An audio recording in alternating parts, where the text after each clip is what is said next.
اس کی کیا قیمت دیں گے آپ؟ 24 کروڑ عوام کو اس طرح کنٹرول نہیں کر سکتے۔ ایڈیشنل ایڈوکیٹ جنرل نے کہا پولیس کو آفتاب عالم کی ضمانت کا پتہ نہیں تھا۔ جسٹس شکیل احمد نے ریمارکس دیے آپ قانون کے پابند ہیں، ہائی کورٹ کے احاطے سے کیسے گرفتاری کی، کیس کو توہین عدالت میں تبدیل کرتے ہیں، ایس پی اور ایس ایچ او جواب جمع کرائیں۔ سماعت 18 جنوری تک ملتوی۔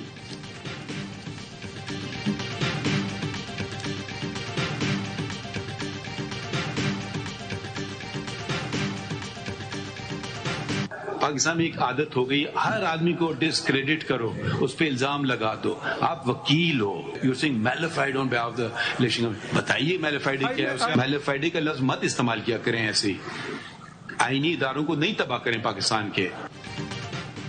آل پاکستان مسلم لیگ کی انتخابی نشان عقاب کسی اور کو دینے کے فیصلے کے خلاف اپیل مسترد۔ چیف جسٹس قاضی فائز عیسیٰ نے ریمارکس دیے الیکشن کمیشن آئینی ادارہ ہے، ہمیں الیکشن کمیشن نہ بنائیں، قانون واضح ہے، پارٹی انتخابات اور اکاؤنٹس کی تفصیلات دینا لازمی ہے۔ جسٹس محمد علی مظہر نے کہا الیکشن کمیشن کے مطابق آل پاکستان مسلم لیگ نے 4 سال سے اکاؤنٹس کی تفصیل جمع کرائیں، انتخابات کرائے، نہ ہی پارٹی عملی طور پر فعال ہے۔ اے پی ایم ایل نے انتخابی نشان عقاب کسی اور جماعت کو دینے کا الیکشن کمیشن کا فیصلہ چیلنج کیا تھا۔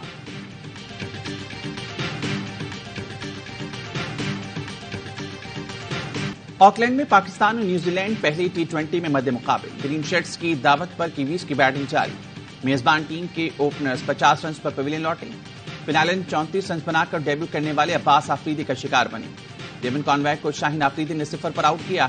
نیوزی لینڈ کے آل راؤنڈر مچل سینٹر کو رانا کیا شکار ہو گئے، پہلے T20 نہیں کھیل سکیں گے۔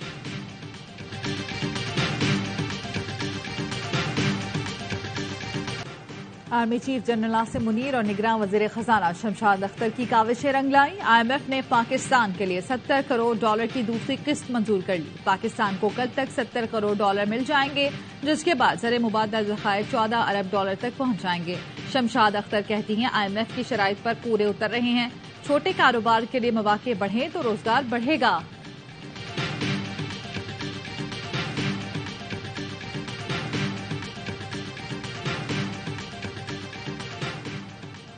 امریکہ اور برطانیہ نے یمن میں حوثیوں پر حملے کر کے مشرق وسطی میں جنگ کا دائرہ کار بڑھا دیا۔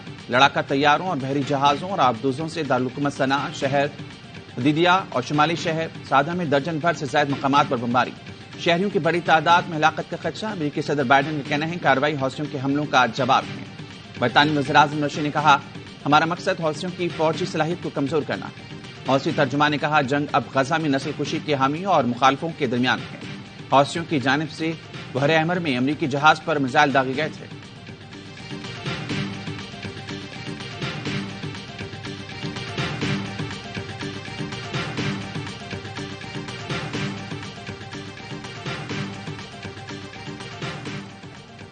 امریکہ اور برطانیہ کے یمن پر حملے کے بعد روس نے سلامتی کونسل سے ہنگامی اجلاس فوری بلانے کا مطالبہ کر دیا۔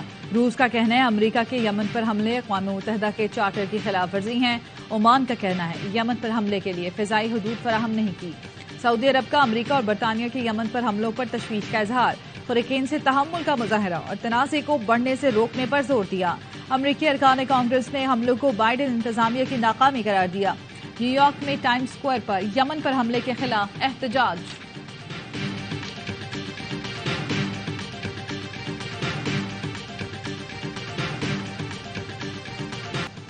غزہ میں اسرائیلی جارحیت کو 100 روز ہو گئے۔ صہیونی فورسز کے خان یونس پر حملے، رفح میں گھر پر بمباری سے 9 فلسطینی شہید۔ اسرائیلی حملوں میں سب سے زیادہ بچے متاثر ہوئے۔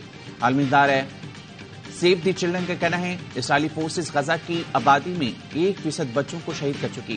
بچوں کے لیے غزہ خطرناک جگہ بن چکا۔ عالمی عدالت انصاف میں اسرائیل کی غزہ میں نسل کشی کے خلاف سماعت کا دوسرا روز۔ اسرائیل آج موقف پیش کرے گا۔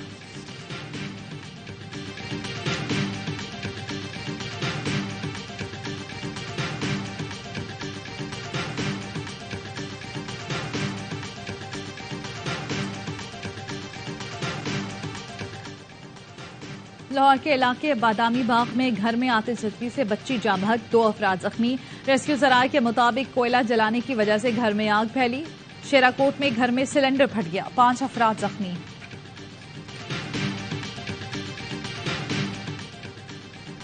صحافی عزیز میمن کے قتل میں ملوث ملزم زخمی حالت میں گرفتار۔ ایس ایس پی خیرپور کے مطابق اطلاع ملی کہ ملزم امیر حسین لنک روڈ پر واردات کی نیت سے موجود ہے. پولیس موقع پر پہنچی تو فائرنگ کے تبادلے کے بعد ڈاکو کو زخمی حالت میں گرفتار کر لیا.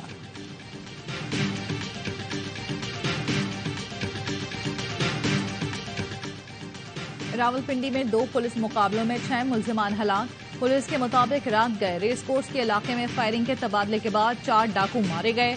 اسلحہ برآمد. تھانہ مورگاہ کے علاقے میں 4 ملزمان کی پولیس پر فائرنگ. جوابی کارروائی میں 2 ملزمان ہلاک، 2 فرار ہو گئے.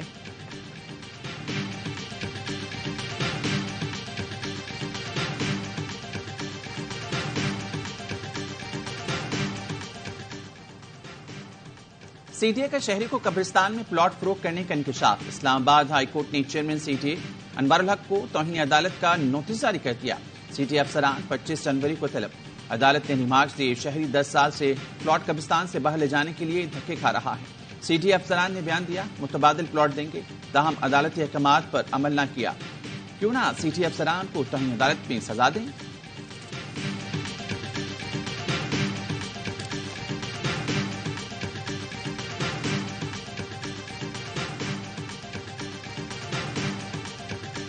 سندھ اور پنجاب کے میدانی علاقوں میں شدید دھند. موٹر وے کے مختلف سیکشنز کو ٹریفک کے لیے بند کیا گیا. دھند کے باعث حادثات بھی بڑھ گئے. فورٹ عباس میں بس اور ٹریکٹر ٹرالی میں تصادم، 1 شخص جام. چنیوٹ میں ڈمپر نے مسافر وین کو ٹکر مار دی. 3 خواتین سمیت 6 افراد زخمی. دھند کے باعث پروازوں کا شیڈول متاثر.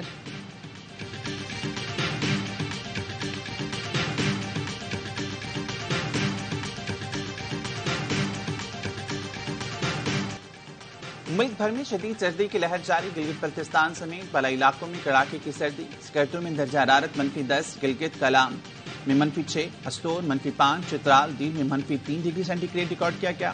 کوئٹہ اور قلات میں یکفستہ ہوائیں. کراچی میں درجہ حرارت 10 ڈگری ریکارڈ کیا گیا.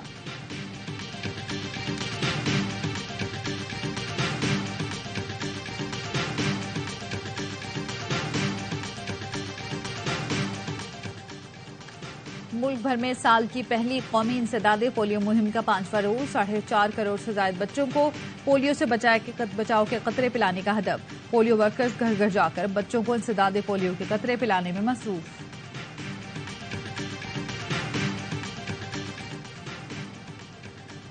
امریکہ کی مشرقی ریاستوں میں ہوا کے طوفانی جھکڑ چلنے سے گھروں کو نقصان. بارشوں اور برفانی ہواؤں سے 6 افراد ہلاک. 13,500 سے زائد پروازیں منسوخ ہو گئیں.